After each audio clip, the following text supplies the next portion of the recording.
Good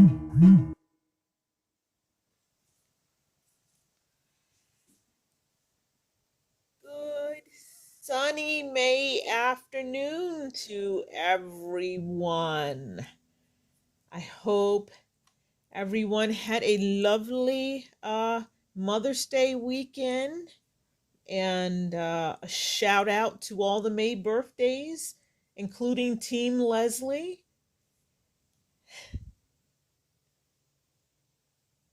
I am Leslie Pope of Team Leslie at the Beadsmith, standing in with my buddy Leslie Rogowski, the other half of Team Leslie, to bring everyone another nice Facebook Live project. Today, I will be demoing the Victorian earrings with, in the lovely new Irish finish, beads in matte and shiny, and they come in 8 yummy colors. Today I'm using 4. I'm using the green iris, and this is the matte green iris. If you look at the back of that earring, and this is the brown iris. Yes, that's shiny. And then we have the blue iris, which I'm also using matte and shiny, matte GemDuos and shiny Paisley Duos. And then I reversed it with the purple iris. So I have shiny on the top and matte on the back. And with a cute little cymbal metal element, which is what the chain is hanging off of.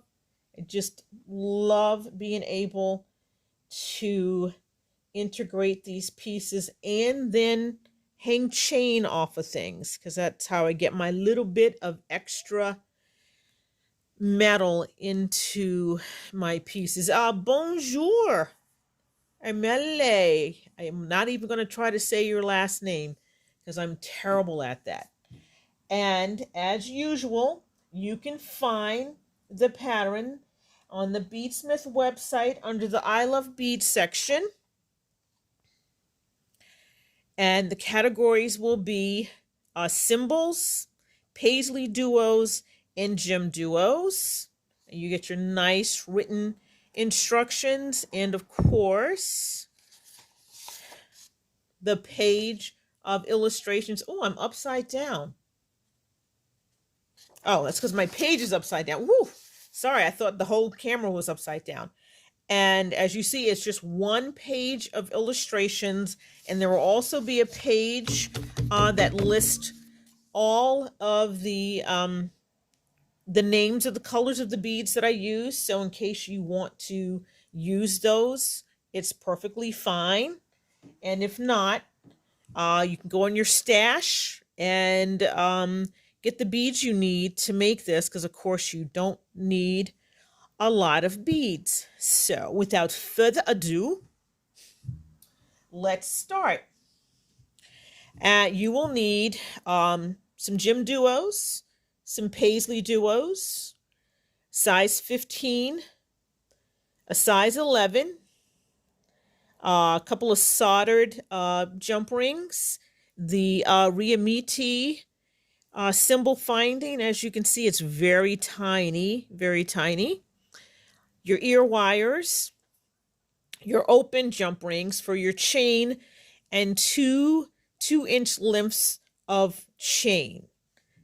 And that's it, aside from your needle and your fire line. And I am using 6-pound fire line with a size 11 needle. You start with your Paisley Duos, which have a concave and a convex side, And that will be how I describe the beads in the tutorial, because concave means the curve is going in, convex means the curve is coming out. And as always, check both holes of your multi-hole beads to make sure that they're clear before you stitch, because you don't want to go around and get to your second level and not be able to get through a closed bead hole. So let's start. You're going to pick up a pair of Paisley Duos with the convex curves facing each other.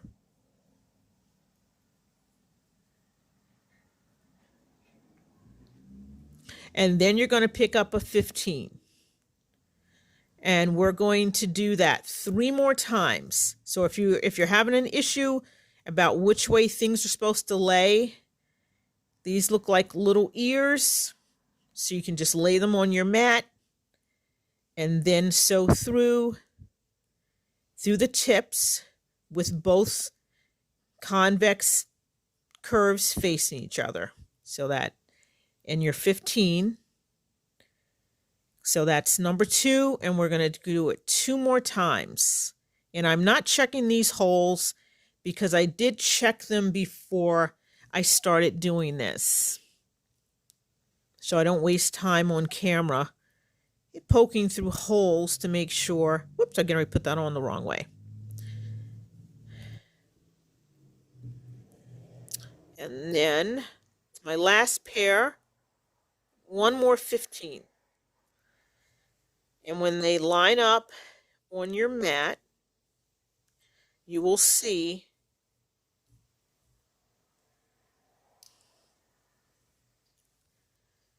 that you have your pairs: 1 pair, 2 pair, 3 pair, 4 pair.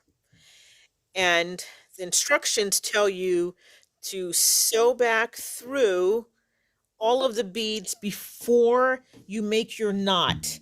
And I had someone discover on another pattern of mine that yes, you really have to, it's better to sew back through all the beads and make your knot, because it's less likely for your knot to slip. If you make your knot and then sew back through your beads, sometimes when you go to do your next row, you end up, the knot ends up slipping, and then things aren't nice and firm. So I'm not going to do that on camera. I am going to do my presto changeo and get to the next step. So after you have sewn back through all of your beads and made your knot, you're going to sew over 1 Paisley Duo from your knot and then come out the second hole, which reverses your thread direction. I was holding that wrong. So then you start your second row, which is only going to consist of a few 15s, the GemDuos, and the Riamitis. So your first step is to pick up a 15 and sew through the next Paisley Duo. And you'll know that you're doing it correctly because your 15 from your second row should be fitting under your 15 on your first row. Then you're going to pick up a GemDuo. Make sure the dome side is up, not the flat side. Sew through your next Paisley Duo.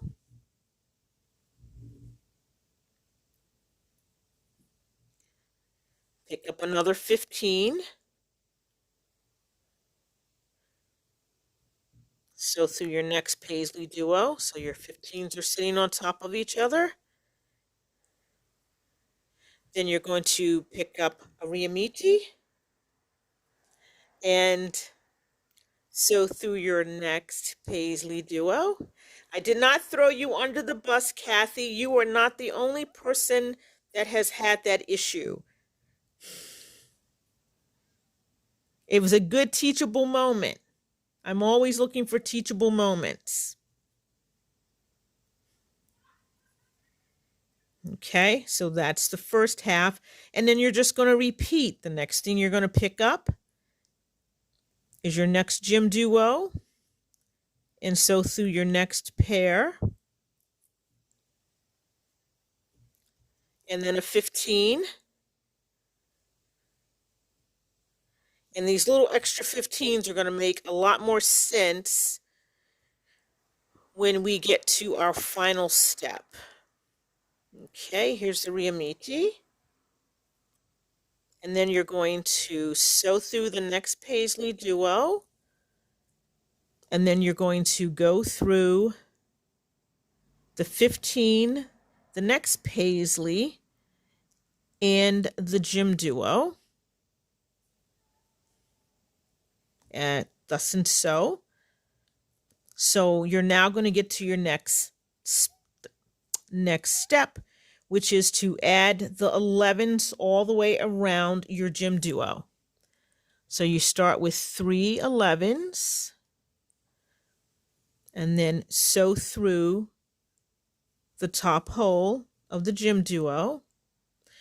And then to outline the tip of it, you pick up 3 more 11s, and you're going to sew in a circle to go back through the same GemDuo. So your thread is actually going in the same direction. So you now have the 3 11s sitting over the tip of your GemDuo. We're going to pick up 3 more 11s and sew back through the bottom hole of that GemDuo.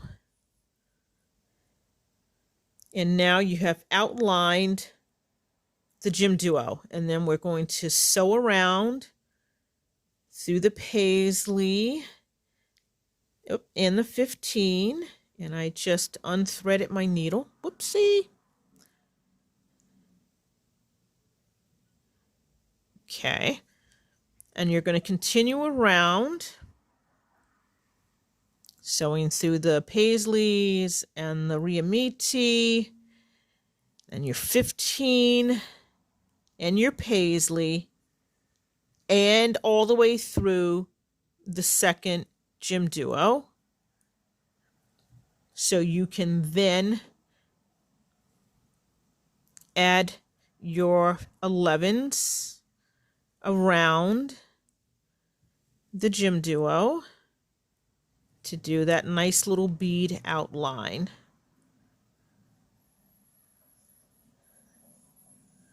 And over the top. And through the bottom. So now you have outlined both of your GemDuos.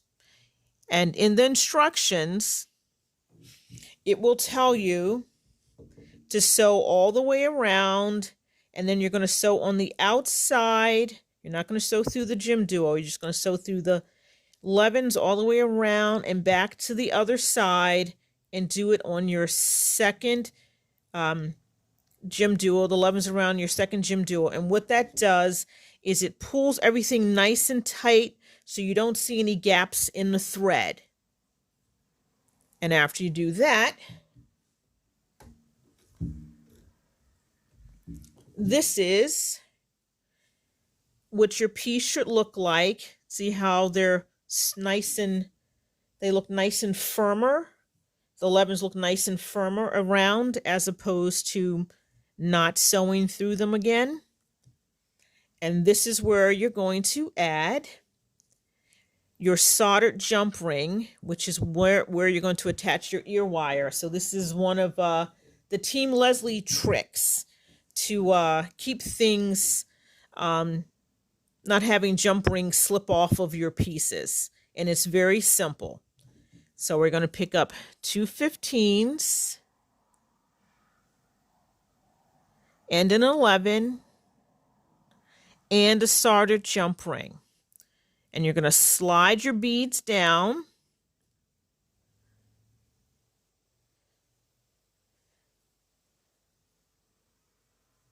and then sew back through the 11 only, because that's going to make a loop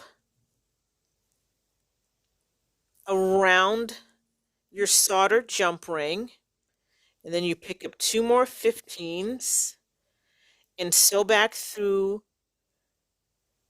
the 11 that your thread was exiting.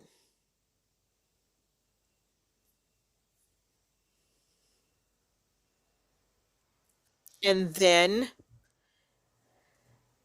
you would just sew through all those again to secure it, which, let me see if I can do this really quick on camera. I always feel like I am going too fast or too slow, and I'm trying to stay on camera. And I actually, can I see what I'm doing here? See, I can't see to get back through the 11. That's why I didn't. Okay, there we go.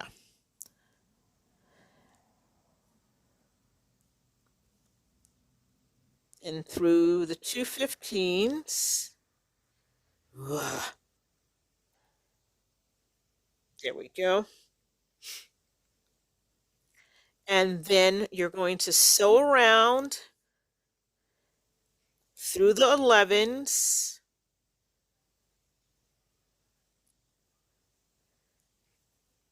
There we go. And the first Paisley Duo, but not the 15, just the Paisley Duo. Thus and so, because this earring has a little topper on it, and this is just, you know, four 15s and 4 GemDuos that you sew through in a circle, tie a knot, you know, clip off the threads, and then you have this little, I don't know, it's not quite a fleur-de-lis, but almost. And it's going to lay on top of your earring. So in order to attach it, I love doing this presto changeo stuff on screen. Make sure that your GemDuos are lined up with the points where your 15s on your bottom component are. That's all you have to do. And it's going to be really simple to attach that little component. You're going to pick up 2 15s and sew through. Oops, I just dropped a bead. Come here. There we go. 2 15s, and you're going to sew through your first GemDuo.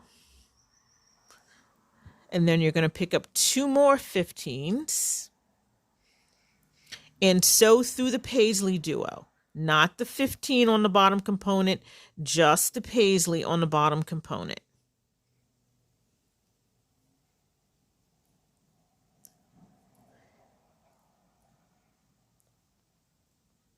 Ta-da! And then continue around until you get to the next Paisley before the 15 and repeat. So pick up 2 more 15s, sew through the GemDuo of the little component, pick up 2 more 15s, and sew through the next Paisley.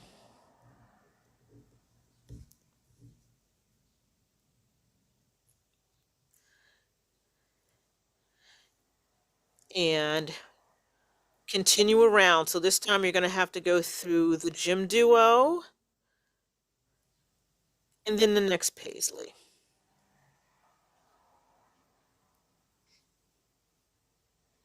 Okay. So we have 2 GemDuos connected. Let's do your third GemDuo.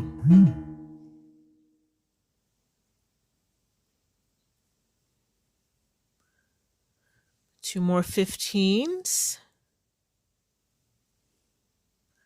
And through the next Paisley and the Riamiti and the next Paisley.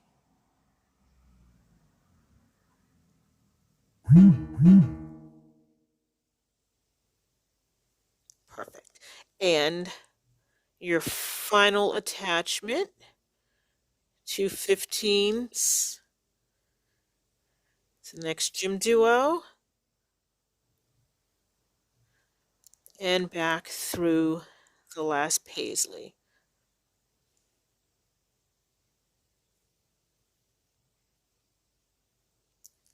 Voila. So, of course, my instructions will tell you to secure your thread within your component and trim the excess. And then you can take your pliers and open up a jump ring and put one of the ends of the chain on and attach it to one of the Riamitis. And then take your another jump ring and do the exact same thing on the other earring. And you end up with this. So hopefully everyone likes my nice little quick earrings. These earrings actually were inspired by what I made for my oldest niece who got married in April. And of course, everybody said, "Oh, we really love these earrings. Are you going to make these earrings?" So, of course, I then had to make the earrings. Because if one person likes them, then other people will like them. So yes, the instructions can be found on the beadsmith.com website under I Love Beads. And they are called Victorian Earrings. And as you see, there's not a lot of materials needed. And they make up really fast. And you could make a ton of them. So I hope everyone enjoyed today's Facebook Live. I will be back on May 26th with a bracelet using yet a new bead finish, the Ionic. So I'm hoping that you will like that one as much as if you've liked all my other projects that I've been bringing to you. And in the meanwhile, stay safe, enjoy the weather. When you're looking for your supplies, please go to your favorite bead reseller, whether they be a brick and mortar or online. And remember that we love you and we love beads. Until the next time, this is Leslie Pope from the Beadsmith signing off. Everybody have fun and take care. Bye.